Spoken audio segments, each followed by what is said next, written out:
예, 여러분 안녕하세요. 제가 공부방을 예찬하는 그런 사람이잖아요. 그런데 오늘 이 시간에는 공부방 NG 시리즈에 대해서 말씀을 드리겠습니다. 여자면서 싱글이면서 한 20, 30대는 공부방을 하지 마세요. 그러니까 싱글인 게 중요해. 30대인데 결혼했어. 그럼 해도 돼. 그런데 20, 30대인데 학원 경험이 별로 많지도 않은데 공부방을 시작한다. 20, 30대가 공부방을 시작한다. 이거는 별로 이런 류의 사람들한테는 공부방을 추천하지 않는 게, 이런 류의 사람들이 만약에 아파트나 뭐 이런 데서 이제 공부방을 시작했다. 처음엔 이제 잘 될 거예요. 예. 그리고 뭐 어디 나가면서 회사 같은 데 나가면서 하루 종일 일하면서 버는 돈보다 하루 이렇게 4-5시간 뭐 이렇게 일하면서 버는 돈이 훨씬 많아질지도 몰라요. 그런데 중요한 것은 이게 20, 30대 때는 체력적으로도 너무 건강하고 열정도 많고 이렇기 때문에, 그리고 그때 정도 되면은 물론 대학교 뭐 초중고 뭐 대학교 나오면서 뭐 이렇게 인맥 형성도 되긴 했겠지만, 내 생각에는 30대까지도 열심히 인맥 형성을 하면서 사는 게 좋지 않나, 뭐 이런 생각을 해 봅니다. 그래서 뭐 돈으로 따졌을 때는 뭐 공부방 하는 게 좀 더 낫다는 생각이 들지도 모르겠지만, 공부방보다는 그냥 사회생활을 하셨으면 좋겠어요. 예. 뭐 학원 생활 아니면 사회생활 이런 걸 하셔야 하는 게 더 낫다고 이제 권면을 하고, 또 그 이유가 있습니다.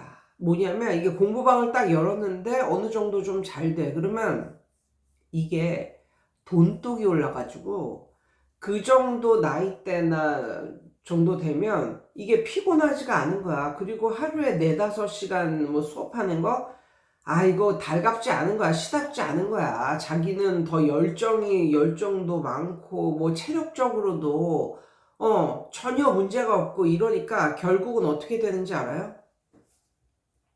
결국은 1시에 시작해서 12시에 끝나는 그런 삶이 된다? 왜? 돈 때문에. 그러면 맨 처음에는 한 뭐 1, 2년 정도는 이게 돈이 자기 또래에 비해서 너무너무 많이 들어오니까 그거에 이제 매몰돼 가지고 그렇게 그냥 돈 버는 맛에 그렇게 사는데, 그렇게 되다 보면 삶이 피폐해져요. 예, 삶이 피폐해져요. 본인이 오롯이 누릴 수 있는 그런 시간은 오전 시간밖에 없어. 그런데 오후에 그렇게 고등부까지 그렇게 수업을 하고 12시 넘어서 끝나고 이러다 보면 아침에도 또 늦게 일어나. 그러다 보면 젊었는데도 불구하고 운동이나 이런 거 할 시간이 없어. 그러다 보면 이게 삶이 너무 피폐해져. 돈이 다가 아니라니까?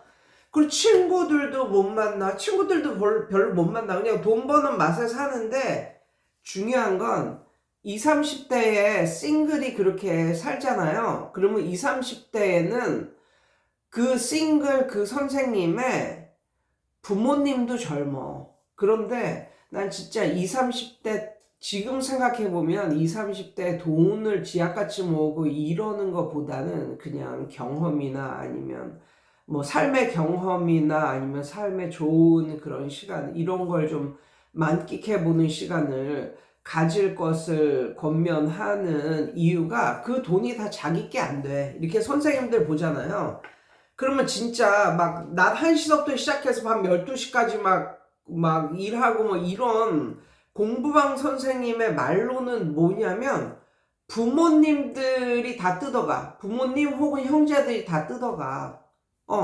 그리고 그 나이 정도 때에는 자기 것을 지약같이 지킬 만한 그런 현명한 뭐 그런 뭐 성숙한 그런 것도 없어. 그런 것도. 그 선생님의 나이가 한 20, 30대 그 정도 된다면 부모님의 나이도 한 50 언저리 뭐 그 정도 된단 말이야. 그러면 한창 젊을 때거든. 부모님의 입장에서는. 그렇기 때문에 그런데 뭐 딸년이 와 돈을 너무 잘 벌어 막 공부방 하는데 이렇게 보니까 막 한 2천만 원 벌고 막 이래. 그러면 부모님이 어떻게 생각하냐면 부모님이 하고 있는 일을 멈춰. 그래서 어떻게 하면 저 딸 거를 뽑아 먹어볼까? 아니면 형제자매도 마찬가지야, 형제자매도. 그런데 만약에 진짜 나는 이렇게 오랫동안 하루 중에 내가 분명히 말했잖아요. 일주일에 한 3일 정도 서너 시간, 그리고 이틀 정도 대여섯 시간, 그게 적절한 시간이라고 생각을 하고, 결혼을 했는데도 이렇게 그냥 돈에 꽂혀가지고 미친 듯이 이제 공부방을 하게 되면요. 일단 본인의 아이들을 케어를 못해요. 그리고 남편하고도 문제가 생기고 남편이 회사에서 돌아왔을 때 그때는 집에 아무도 없어야 되거든. 그게 맞는 거거든. 그런데 남편이 회사에서 왔는데 집에 애들이 엄청 많아. 남편도 집에 오면은 꼼짝 마라 이거야. 할 일도 없어, 별로. 그러면 어떻게 돼? 남편이, 아휴, 집에 가봤자 뭐 그냥 애들이 버글버글하고 이런데, 이러면서 남편은 계속 겉돌아. 밖에서 겉돌아. 뭐 이런 식으로 되면, 정말 나중에는 뭐 내가 뭐 너네들을 위해서, 내 가정을 위해서 이렇게 그냥 낮밤으로 열심히 공부방을 하면서 이렇게 살았는데, 아무도 고마워하질 않아. 남편, 자식 아무도 고마워하질 않아. 네가 네 좋자고 돈 버는 맛에 그렇게 했던 걸 왜 그걸 갖다가 우리 탓을 하냐. 우리가 언제 그렇게 그렇게 돈 벌라고 그랬냐. 뭐 이런 소리나 하고, 심지어 공부방을 해서 진짜 아침부터 밤까지, 진짜 아침은 아니고 그러니까 낮 1시서부터 밤 12시까지 이렇게 엄마가 일을 하거나 아니면 배우자가 이렇게 일을 하잖아요. 그러면 반드시 문제가 생기고 이 사람 자체도 피폐해지는 거야. 그리고 가장 큰 문제는 뭐냐면 남편이 정신을 못 차려. 남편이 정신을 못 차리고, 그리고 이런 말도 했어. 옛날에 그 친한 그런 강사들끼리 이런 말도 했는데, 사자로 끝나는 그 여자들 있잖아요. 사자로 끝나는 여자들이 정말 남편 복이 없는 경우가 정말 많더라. 뭐 미용사 뭐 이런 거 있잖아. 미용사, 강사 모르겠어. 아무튼 그 그런 종류의 여자들의 남편들 중에 정신을 못 차리는 사람들이 굉장히는 아니지만 여자가 너무나 잘 벌고 이제 이러니까 이 남편이 정신을 못 차리는 경우가 있더라. 그러니까 많더라는 아니고 있더라. 그래서 예전에 제가 아는 어떤 분은 여자가 정말 잘 벌어. 그러니까 1시부터 12시 이런 식으로 일을 하면서 이제 공부방을 하면서 이제 돈을 버는데 남편이 정신을 못 차리고, 이 선생이 나한테 한 말이 있어. 어떤 말이 있냐면, 남편이 애들 잘 케어하면서, 집안일을 하는 남편은 빵점짜리 남편이 아니라는 거예요. 그 선생님 기준으로 봤을 때는 감사한 남편이다. 한 70점 정도 되는 남편이다. 이렇게까지 얘기를 하더라고요. 그러면서 빵점짜리 남편은 어떤 남편이냐면 남편 일합시고 집안일 하나도 안 해. 그리고 눈 뜨면 어디 나가. 눈 뜨면 어디 나가고 밤에 들어와. 그렇다고 회사를 다니는 건 아닌데 아무튼 밖에 나가 있어. 그리고 여자가 지약같이 벌어서 이렇게 만들어 놓은 돈을 한 번씩 사업을 한답시고 써. 이러면 정말 여자는 진짜 골병 드는 거고 남편은 정신 못 차리는 거고, 애들은 엄마한테 고맙다는 말 못 하는 거고, 그러니까 돈도 그냥 어느 정도 자신이 누릴 정도로 그냥 자신이 좀 프리타임을 어느 정도 갖고 좀 딸은 여가 생활을 할 정도로 그냥 그렇게 해야지. 공부방 하면서 너무 돈을 많이 벌면요. 남편이 정신을 못 차리고 애들도 고마워하지 않아요. 그리고 싱글인데 공부방 하면서 진짜 1시서부터, 낮 1시서부터 밤 12시까지 이렇게 지약을 떨고 돈을 번다 한들 사회생활도 못하고, 왜 만나는 사람이 이제 줄어들고 만나는 사람들은 그 애들밖에 없으니까 자기 뭐 친구들이나 뭐 이런 사람을 만날 시간도 없고, 그러다 보면 계속 그 사회생활을 하는 바운더리가 점점 좁아지는 거예요. 나중에는 고립되는 거예요. 나중에 남는 거는 허탈함, 외로움, 뼛속까지 스며드는 외로움, 예, 그런 거밖에 없는 거란 말이죠. 그리고 한 20, 30대 그때 공부방을 하면서 그렇게 그냥 한 하루에 10시간 뭐 11시간 뭐 이런 식으로 해서 돈을 벌잖아요. 그러면 형제 자매, 결혼한 형제 자매, 엄마 아빠, 그런 사람들이 손을 벌리게 돼 있어. 그리고 잘 하던 일을 안 하게 돼 있어. 자식이 너무 돈을 많이 벌면. 그러니까는 뭐 연예인들을 봐도 이제 그렇잖아요. 연예인들을 봐도 부모가 50대야. 그럼 한창 일할 수 있는 나이잖아. 근데 일을 안 해. 일을 안 할 뿐만 아니라 턱턱 그냥 자식 믿고 사업하다가 거덜내고 뭐 이런 식이야. 그렇기 때문에 저는 계속적으로 말하는 게, 너무 이른 나이에 공부방 하지 말아라. 적어도 결혼해서 애가 있을 때, 그러니까 결혼하고 나서 애가 없을 때도 공부방 하지 말아라.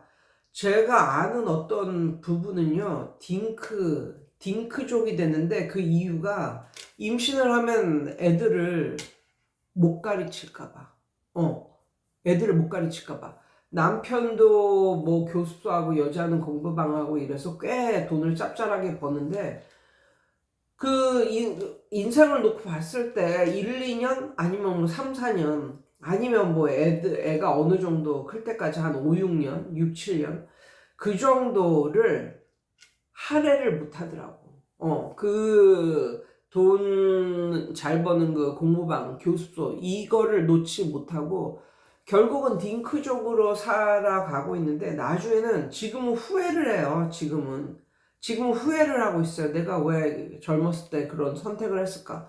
지금은 애를 낳고 싶어도 이제 못 낳는 나이가 이제 돼가지고 정말 후회를 하고 삽니다. 네, 그래서 저는 너무 어린 나이에 공부방 하지 말아라. 그리고 결혼을 해서 애를 낳고 어느 정도 애가 뭐 가장 좋은 거는 어린이집 다닐 때, 예, 그때 정도의 공부방을 시작해라.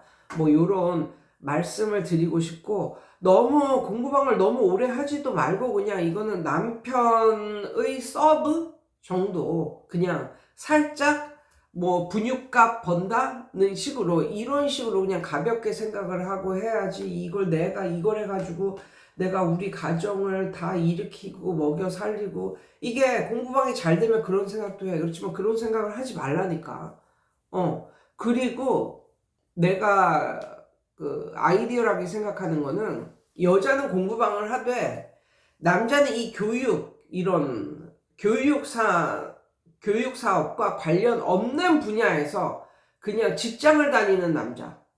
남자는 교육 사업과 전혀 관련이 없고 교육 사업에 대해서 알지도 못하고 그래서 그냥 직장만 다니는 남자 플러스 집에서 공부방 하는 여자가 제일 좋은 조합인 것 같고, 남자도 뭐 이걸 하고 여자 따라서 뭐 같이 공부방하고 뭐 이렇게 되면요, 하루 종일 부부가 같이 눈을 떠서 눈을 감을 때까지 같이 있어봐. 야, 그거 진짜 지겨운 일이지.